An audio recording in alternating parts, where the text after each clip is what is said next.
Hello दोस्तों, good morning. बहुत बहुत स्वागत है आपका टेक्निकल ऑटोमोबाइल यूट्यूब चैनल में और मैं हूं आपके साथ केशव दिवाकर। दोस्तों, इससे पहले वाले वीडियो में भी मैंने एसी सिस्टम के बारे में बताया हूं कि एसी सिस्टम कैसे काम करता है, उसका क्या प्रिंसिपल होता है, क्या क्या फंक्शन होता है।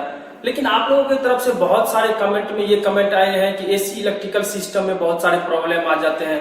एसी इलेक्ट्रिकल सिस्टम से रिलेटेड बहुत सारे प्रॉब्लम का जिक्र किया गया है और भी कुछ प्रॉब्लम के बारे में कमेंट बॉक्स में पूछा गया है। तो आज हम यह वीडियो आप लोगों के लिए एसी इलेक्ट्रिकल सिस्टम के ऊपर बना रहा हूं। साथ ही इस वीडियो में मैं सभी प्रॉब्लम का सोल्यूशन के बारे में भी बताऊंगा कि क्या क्या प्रॉब्लम आ सकती है एसी में और उस प्रॉब्लम को कैसे हम फाइंड कर सकते हैं और किस तरह से उस प्रॉब्लम को हम दूर कर सकते हैं। तो चलिए शुरू करते हैं एक एक करके। तो दोस्तों, आप देख रहे हैं ये जो है सो हमारे यहाँ पे सारे जो है सो एसी का जो है सो यहाँ पे कंट्रोल दिया हुआ है। ये आप देख रहे हैं कि हवा का डायरेक्शन किस ओर जाना चाहिए, उसके लिए ये स्विच है।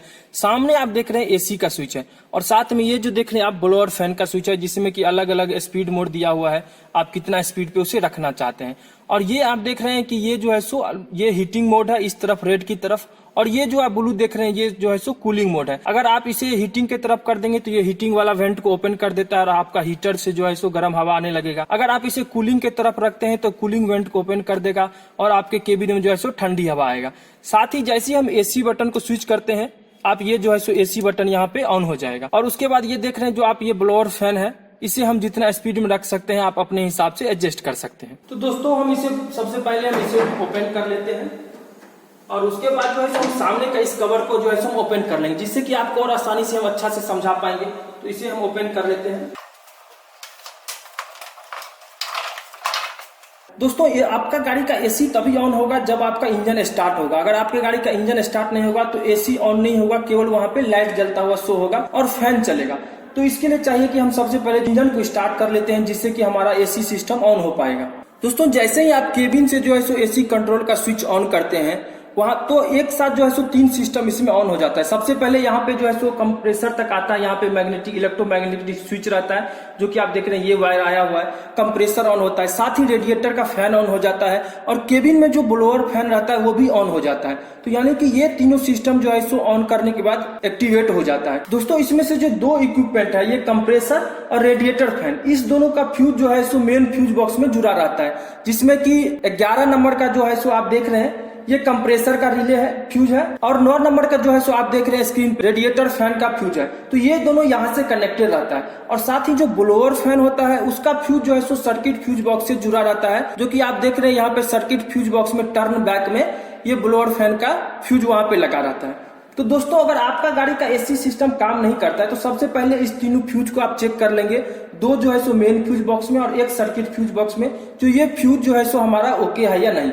इसके बाद जो है सो चलिए हम आगे बताते हैं। उसके लिए सबसे पहले जो है सो इंजन को स्टार्ट कर लेते हैं। अभी आप देख रहे हैं कि इंजन ऑफ है, तो ये सारा सिस्टम जो है सो बंद है।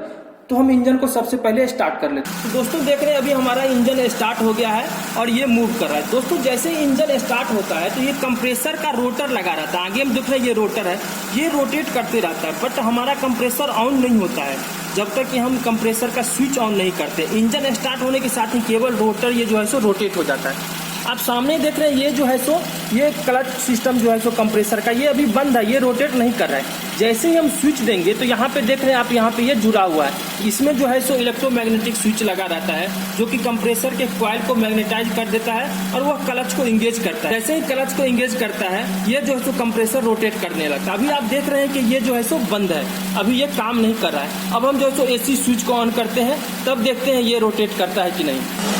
देख रहे हैं दोस्तों, जैसे ही हमने एसी स्विच को ऑन किया, ये जो है तो यहाँ पे मैग्नेटिक स्विच लगा रहता है, वो मैग्नेटाइज होके इस क्लच को जो है सो इंगेज कर दिया और ये क्लच जो है सो अब इंगेज होके कंप्रेसर को ऑन कर देता है और ये कंप्रेसर हमारा वर्क करने लगता है। फिर जैसे ही हम एसी स्विच को बंद करते हैं, ये पुल्ली केवल बेल्ट के सहारे रोटेट करते रहता है और ये जो है सो क्लच डिसएंगेज हो जाता है और कंप्रेसर वर्क नहीं करता है। यही काम करता है मैग्नेटिक स्विच, जो इसको इंगेज और डिसएंगेज करता है। ये सामने जो क्लच लगा हुआ है, पहले जैसे हम आपको दिखाएं जब बंद रहता है तो ये बंद था, जब हमारा एसी बंद था तो ये काम नहीं कर रहा था, केवल पुल्ली जो है सो रोटेट कर रहा था। ये बंद कर दिया हम फिर से एसी स्विच को, ये बंद हो गया। तो दोस्तों, सबसे पहले अगर आपके गाड़ी का एसी सिस्टम काम नहीं करता है तो सबसे पहले जो है सो हम जो आपको 3 फ्यूज बताए थे उस 3 फ्यूज को चेक कर लीजिए। उसके बाद हम सबसे पहले आते हैं जो आप जो है सो उसके बाद देखेंगे, जैसे एसी सिस्टम को ऑन करेंगे तो आप चेक कर लेना कि ये जो है सो कंप्रेसर का ये जो आगे का क्लच है ये इंगेज हो रहा है कि नहीं, जैसे कि आपको अभी हम करके दिखा रहे हैं। अगर आपका कंप्रेसर का क्लच इंगेज हो रहा है तो उससे आगे का जो है सो प्रॉब्लम को हम फिर ढूंढेंगे, आपको बता रहे हैं। अगर आपका ये जो है सो कंप्रेसर इंगेज नहीं हो रहा है, इसका मतलब ये जो यहाँ पे स्विच लगा हुआ है, ये यहाँ पे जुड़ा हुआ रहता है, जो कि 11 नंबर फ्यूज बॉक्स से यहाँ तक 12 वोल्ट नहीं आ रहा है, तो आप उसे चेक कर लीजिए जो यहाँ तक 12 वोल्ट आ रहा है कि नहीं। अगर 12 वोल्ट यहाँ तक नहीं आ रहा है तो बीच में जो है कहीं पे सर्किट डैमेज होगा, तो आप उसे चेक करके आप उसे फिट कर सकते हैं या आप उसे दुरुस्त कर सकते हैं। तो अगर यहाँ पे 12 वोल्ट आ रहा है उसके बाद भी आपका कंप्रेसर ऑन नहीं हो रहा है, ये क्लच इंगेज नहीं कर रहा है स्विच देने पे, तो ये 2-3 कारण और हो सकते हैं। तो सबसे पहले तो आपको जो है सो ये देखना होगा कि हमारे एसी सिस्टम में रेफ्रिजरेंट तो लो नहीं हो गया।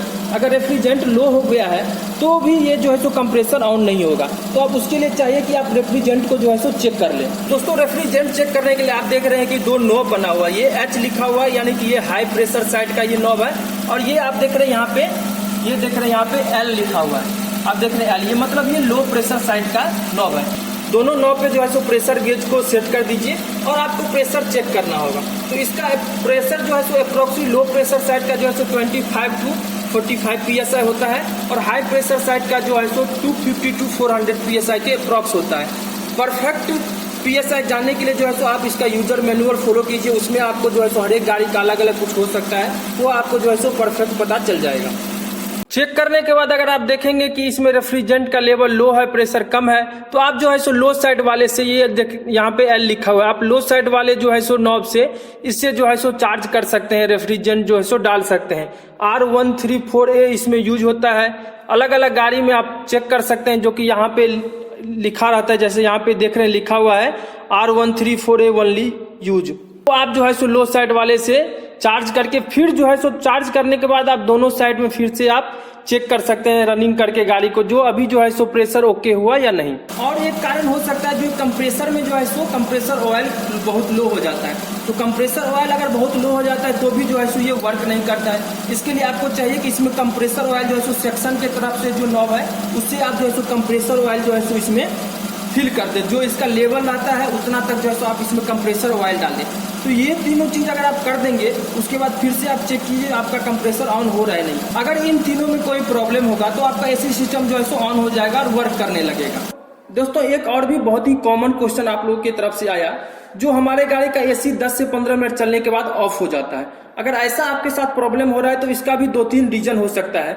सबसे पहला रीजन ये हो सकता है कि आप जो है सो कंप्रेसर का बेल्ट चेक कर लीजिए। आप ये देख रहे हैं जो कंप्रेसर का बेल्ट है, आप इसे चेक कर लीजिए, जो ये बेल्ट तो ओके है या नहीं, या जो है सो इसका अलाइनमेंट डिसएंगेज हो गया है। तो ये क्या होता है, थोड़ा देर चलने के बाद जब लो टेम्परेचर होता है तो ये बेल्ट स्लिप करने लगता है, और बेल्ट स्लिप करेगा तो कंप्रेसर काम नहीं करेगा, उससे एसी सिस्टम आपका बंद हो जाएगा। तो आप सबसे पहले जो है सो अपना बेल्ट चेक कर लीजिए, ये तो स्लिप नहीं हो रहा है। अगर आपके बेल्ट के पास प्रॉब्लम नहीं है तो एक दूसरा प्रॉब्लम ये हो सकता है कि कंप्रेसर के अंदर कॉइल रहता है, ये कॉइल जो है सो वीक हो जाता है जब आपका कंप्रेसर पुराना हो जाएगा। लेकिन अगर आपका गाड़ी नया है, 2 साल 3 साल ही पुराना गाड़ी है, तो उसमें ये ज्यादा प्रॉब्लम नहीं आता है। अगर आपका गाड़ी पुराना है तो उस समय क्या होता है, कंप्रेसर का कॉइल जो है सो वीक हो जाता है, और कॉइल वीक हो जाने से ये होता है जब थोड़ा देर चलता है तो ये लो टेम्परेचर पे ये कॉइल जो है सो लोड को जो है सो उठा नहीं पाता है, लो टेम्परेचर का लोड जो है सो ये कैरी नहीं कर पाता, और ये जो है सो ऑटोमेटिक कट ऑफ हो जाता है। तो ये भी जो है सो एक प्रॉब्लम हो सकता है। अगर आपका गाड़ी पुराना है तो आप इससे भी चेक करके आप उस प्रॉब्लम को दूर कर सकते हैं। दोस्तों कभी कभी ये होता है जो रेडिएटर फैन के पास भी प्रॉब्लम हो जाता है, तो रेडिएटर फैन भी अगर वर्क नहीं करेगा तो भी हो सकता है कि आपका एसी सिस्टम वर्क नहीं करे। इसलिए आप चेक कर लें जो आपका रेडिएटर फैन वर्क कर रहा है कि नहीं, एसी जो है सो ऑन करने के बाद इसे आप देख लेंगे, आपको पता चल जाएगा। आप ऐसे भी देखने से, आप अभी स्टॉप है जैसे ऑन करेंगे तो ये जो है सो रोटेट करने लगेगा, तो आपको पता चल जाएगा कि हमारा रेडिएटर फैन वर्क कर रहा है या नहीं। एक और भी प्रॉब्लम आ सकता है जो ब्लोअर फैन वर्क नहीं करेगा। अगर ब्लोअर फैन भी वर्क नहीं करेगा तो पूरा एसी सिस्टम वर्क करेगा, लेकिन आपको केबिन में ठंडी हवा नहीं मिलेगा, क्योंकि ब्लोअर का ही काम होता है इवोपरेटर के पास से हवा को गुजारना, और वह हवा जो है सो ठंडी हवा बनकर केबिन में जाता है। तो आप ब्लोअर फैन को चेक कर लीजिए, ब्लोअर फैन वर्क कर रहा है कि नहीं। अगर ब्लोअर फैन वर्क नहीं कर रहा है तो उसके लिए आप सबसे पहले जो आपको फ्यूज बताएं, जो सर्किट फ्यूज बॉक्स में फ्यूज है, उस फ्यूज को जो है सो आप चेक कर लीजिए फ्यूज ओके है या नहीं। अगर वहां से फ्यूज ओके है तो मे भी हो सकता है कि ब्लोअर फैन कभी कभी जाम हो जाता है, उसमें पत्ती या और भी कोई डस्ट या पेपर कुछ भी फंस जाता है जिससे ब्लोअर फैन जाम हो जाता है। तो आपको चाहिए कि ब्लोअर फैन को ओपन कर लें, जो कि केबिन के अंदर में रहता है ब्लोअर फैन, उसे आप ओपन करके आप उसे जो है सो क्लीन करके फिर से सेट कर सकते हैं, जिससे क्या होगा ब्लोअर फैन वर्क करने लगेगा। तो दोस्तों ये सब कुछ मेन प्रॉब्लम है जिसके वजह से जो है आपका एसी सिस्टम काम नहीं करेगा या आपका एसी सिस्टम बंद हो जाता है कुछ देर बाद, या जो भी आपका प्रॉब्लम आता है, ये सारे जो है सो मेन प्रॉब्लम में आपका वो कवर हो जाएगा। दोस्तों अगर आप खुद से भी कुछ प्रिवेंटिव मेंटेनेंस करते हैं तो आपका एसी सिस्टम बहुत ही अच्छा वर्क करेगा। जैसे कि आपको चाहिए कि समय समय पे आप देख रहे हैं ये जो कंडेंसर है इसे आप जो है सो क्लीन करवा ले, इसमें अगर पानी जो है सो पानी से वॉश कर दिया जाता है, आप समय समय पे कंडेंसर को क्लीन करवा ले।